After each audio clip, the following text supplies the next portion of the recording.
G'day everybody, welcome to the workshop. If your saw blades are looking a little bit like this, you need to clean them. You'll get better performance, less heat, etc. Just clean the cuts. It's really easy, I'll show you how.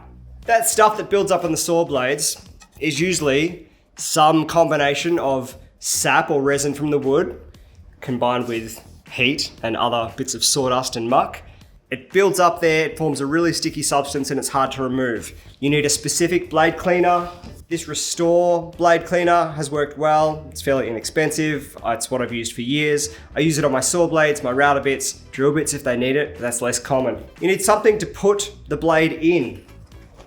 I love using these bar serving trays for a big 300mm saw blade. You could use a smaller plastic plate if you've got a smaller saw blade, but these work wonderfully and you can serve drinks. For router bits or smaller things, just use any old plastic cup. I'd stay away from glass or ceramic, it can damage the carbide tips. I do all of this with gloves, ideally eyewear. This stuff is sort of corrosive. I've had it on my skin before, it doesn't hurt, but it says you should wear gloves, so wear gloves. Almost all the cleaning that I do for these blades and router bits is done with a green scouring pad. Seems to work really well. A toothbrush is handy also, and then just a plain clean cloth. Okay, got my saw blade on my drinks tray. Put some gloves on, pour some blade cleaner into the tray. You just need to make sure that the whole surface is wet. You don't need to have this entire thing swimming. We can spread it around with some of this scouring pad or your toothbrush. You can see that the cleaner has immediately gone from clear to brown, the color of the burned surface, because it's immediately dissolving that resin or that pitch. As soon as it sits there, it starts to eat away at this stuff. Our job is just to get it on, let it sit for a little bit.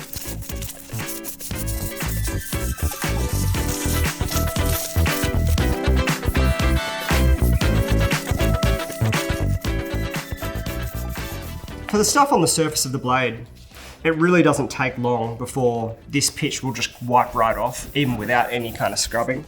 So these parts here, that's all just coming off straight away. The stuff on the teeth sometimes takes a little bit longer. The reason I like doing this on the tray is because you can flip it over and it's sitting in the same juice as before, which means you're just using less, you're losing basically none of it. You can pour a bit in and do a number of blades, even though the goo gets really dirty, the Restore gets really dirty, it still continues to clean the blades. I'm just cutting off a little piece of that scouring pad and running it over the teeth.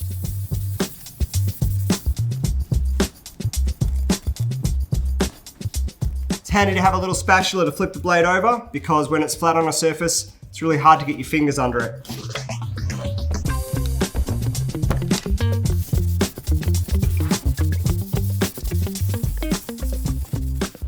All of that resin is off the flat surface of the blade now, so I need to focus on the teeth. And that is just a matter of going through tooth by tooth and rubbing on the tooth surface. So you want to do both sides, and then you'll also want to do that forward tooth surface as well.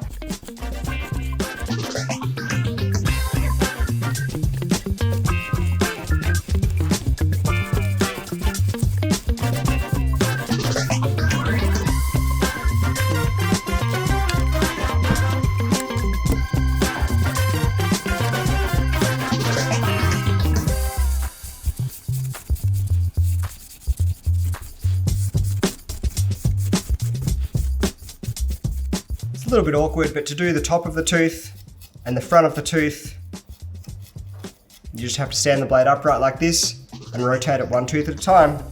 It should only take a couple of passes on each tooth with the scouring pad, and that'll remove the gunk.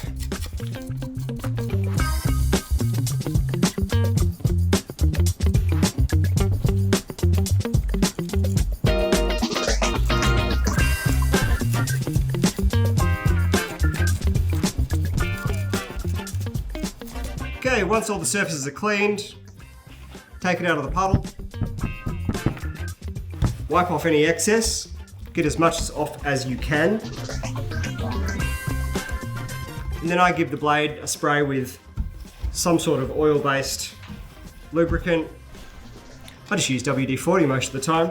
That prevents any oxidization and also just make sure that you've gotten all of this stuff off. I don't know if this is necessary, but it's what I've always done. Makes them look shiny anyway.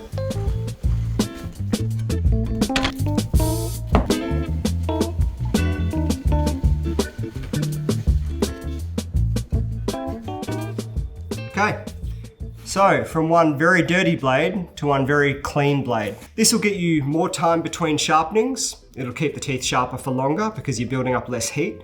It'll get you cleaner cuts. You're gonna have to put less force when you're pushing timber through the machine, which makes it safer for you and just easier. So it's a good habit to get into.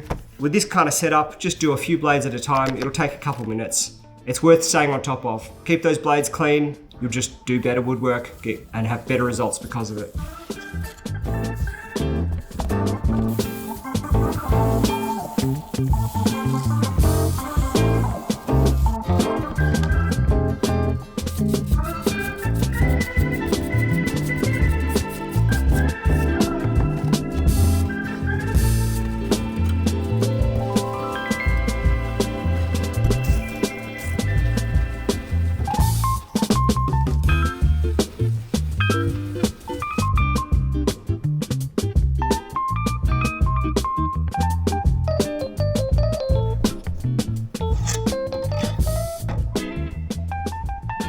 I recently did a job where I had to punch a whole bunch of holes through these timber shelves. It was all done with a router bit, and because it was black wood, it just burnt like crazy. So even with a sharp router bit, I was constantly building up heat and building up gunk on this router bit. I just had a little dish of Restore sitting next to me as I was doing the work, and every couple of holes, I would clean it off and then go straight back to work. So it doesn't have to be the kind of thing that you set aside half a day for. You can just have it sitting there, clean the bits and keep working, and you'll get better results.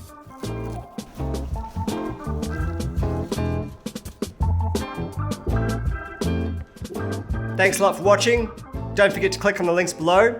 Like the video, subscribe to the channel, it helps us out. Let us know if you have any questions about sharpening or cleaning blades. I'm happy to answer them in the comments below. Keep your blades clean, you'll work less hard, create less heat, and get better quality cuts.